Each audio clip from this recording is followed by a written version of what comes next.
দেখো, যে মানুষটা আজ অবহেলা করছে সেই মানুষটা একদিন তোমার জন্য আফসোস করবে, চোখের জল ফেলবে। নিজেকে এই রকম ভাবে তৈরি করো। তুমি যাকে ভালোবাসো সেও তোমাকে ভালোবাসে, ভালোবাসার পরেও সে তোমাকে কষ্ট দিচ্ছে।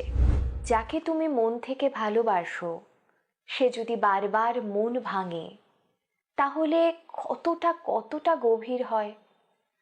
কারো একটা অপমান, কারো একটা খারাপ ব্যবহার একটা সময় পরে হাজার মলম লাগালেও, হাজার ভালো কথা বললেও সেটা আর ঠিক হয় না।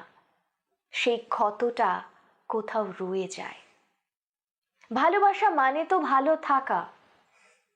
যাকে ভালোবাসো তার সাথে যদি ভালোই না থাকো তাহলে কেন আছো সম্পর্কে? এমন কি কিছু করা সম্ভব যাতে তুমি ভালো থাকতে পারো? এমন কি কিছু করা সম্ভব যাতে সম্পর্কটাও ভালো থাকতে পারে? হ্যাঁ, পারে।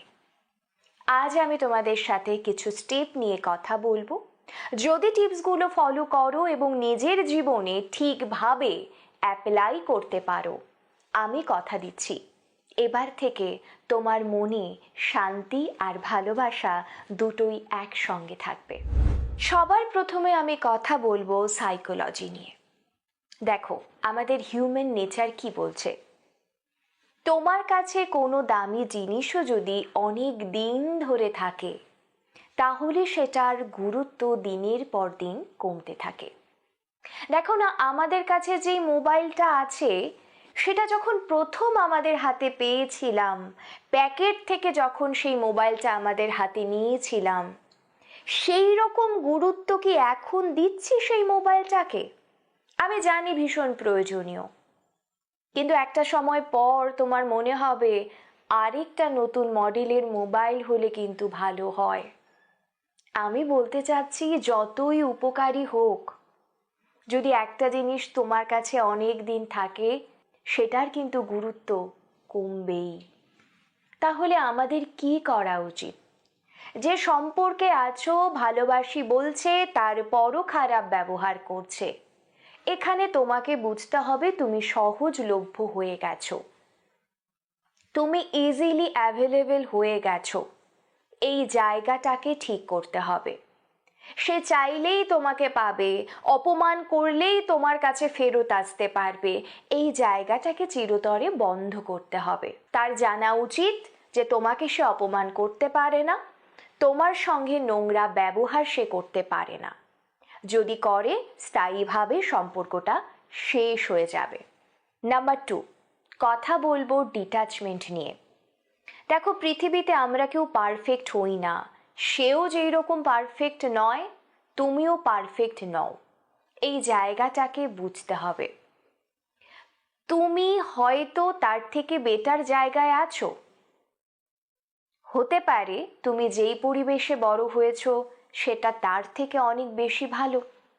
হতে পারে তোমার চারপাশের মানুষগুলো অনেক বেশি উদার, তাই তোমার মানসিকতা সুন্দরভাবে বিকশিত হয়েছে, তোমার মানসিকতা অনেক ভালো। কিন্তু যেই মানুষটা তোমাকে হার্ট করছে তার মানসিকতাটা সেইভাবে বিকাশ হয়নি। এই রেসপন্সিবিলিটিটা কোনো দিনও তোমার হতে পারে না। সে যদি খারাপ ব্যবহার করে, তোমাকে এটা বুঝতে হবে নিশ্চয়ই তার মনে কিছু অক্ষমতা আছে, তার মধ্যে কিছু তিক্ততা আছে যেটা তোমার উপরে প্রকাশ পায়। তার জন্য তুমি কখনোই নিজের মন খারাপ করতে পারো না। তোমার খুশি থাকাটা একেবারেই তোমার চয়েস। দেখো, ডিট্যাচমেন্ট জানতে হবে। আমি একটা মানুষের সঙ্গে আছি, একজনকে ভালোবাসি, তার মানে বেতালের মতো তার ঘাড়ে থাকবো এমনটা নয়। তার লাইফ আলাদা, তোমার লাইফ আলাদা। কখনোই দুটো ট্রেন একসঙ্গে এক রেল লাইন দিয়ে চলতে পারে না।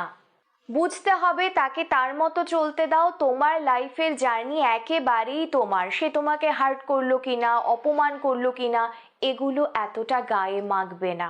ডিট্যাচমেন্ট শেখো, প্র্যাকটিস করো। পৃথিবীতে কোনো কিছুই আপন হয় না শুধুমাত্র তুমি নিজে ছাড়া, এটাই সত্যি। নাম্বার 3, হিলিং এবং সেলফ লাভ নিজের লাইফে ভীষণ রকম জরুরি। তোমার বাবা, মা, পিসি, মাসি, কাকা ইত্যাদি ইত্যাদি, তোমার পার্টনার তোমাকে এমন অনেক কিছু বলবে যেটা তোমার জন্য ভালো নয়, তোমাকে হার্ট করছে, তোমাকে আঘাত করছে, তারা প্রিয় হয়েও তোমাকে বলবে। তুমি কি সেটা মনে নিয়ে বসে থাকবে? সেই ক্ষতটাকে সারিয়ে তোলার দায়িত্ব শুধু তোমার। যারা মেডিটেশন করো তারা খুব ভালোভাবে জানবে এটা হিল করা যায়। তোমরা মেডিটেশন করতে পারো, তোমরা খাতায় লেখো তোমাদের কষ্টগুলো, কারো খারাপ ব্যবহারগুলো, সেগুলো পুড়িয়ে দাও, সেই লেখাটাকে পুড়িয়ে দাও, এতে কষ্ট রিলিফ হয়। তোমরা ওপোনোপোনো প্রেয়ার করতে পারো, এতে মানসিক কষ্ট কম হয়। লেট গো করো খারাপ জিনিসগুলোকে। আর প্রতিদিন নিজের সাথে বসো, নিজেকে সময় দাও, নিজেকে জিজ্ঞেস করো যে তোমার ভেতরের ছোট্ট তুমিটা কতটা ভালো আছে, সে কি চাইছে, কি হলে সে খুশি হবে। নিজের ভেতরের তুমিটাকে হ্যাপি করার চেষ্টা করো। তোমাকে লোক অনেক কিছু বলবে, অনেক কিছু শোনাবে, আয়নার সামনে দাঁড়িয়ে তুমি যেন বলতে পারো, হ্যাঁ আমি ঠিক রাস্তায় যাচ্ছি, আমি ভালো কাজ করছি। তোমাকে দেখে তুমি যখন রেসপেক্ট করতে পারবে, তখনই তুমি পুরোপুরি হিল হয়ে যাবে। নিজের সাথে প্রতিদিন সময় কাটাও। আমাদের প্রত্যেকের উচিত লাইফের একটা গোল রাখতে এবং প্রতিদিন একটা করে গোল রাখতে এবং সেটা অ্যাচিভ করতে। দৈনন্দিন কাজগুলোকে গোলের মতো নাও। আজ থেকে 5 বছর পরে কোথায় নিজেকে দেখতে চাও, সেই জায়গাটায় নিজেকে দেখো, সেইভাবে কাজ করো, নিজেকে বিজি রাখো। কে অপমান করছে, কে ছোট করছে, কে কি করছে, এই জিনিসগুলো নিয়ে সময় নষ্ট না করে তুমি কি করে বড় হবে, যে মানুষটা তোমাকে অপমান করছে সে যেন তোমাকে একদিন মাথা উঁচু করে তাকে দেখতে হয়, সেই জায়গায় নিজেকে নিয়ে যাও। নিজের কেরিয়ারে ফোকাস করো, নিজের কাজে ফোকাস করো। একদিনে সম্ভব নয়, কিন্তু চেষ্টাটা করো। দেখো, যে মানুষটা আজ অবহেলা করছে সেই মানুষটা একদিন তোমার জন্য আফসোস করবে, চোখের জল ফেলবে। নিজেকে এই রকম ভাবে তৈরি করো। আজকের এই ভিডিওটা ছিল রিকোয়েস্টেড ভিডিও।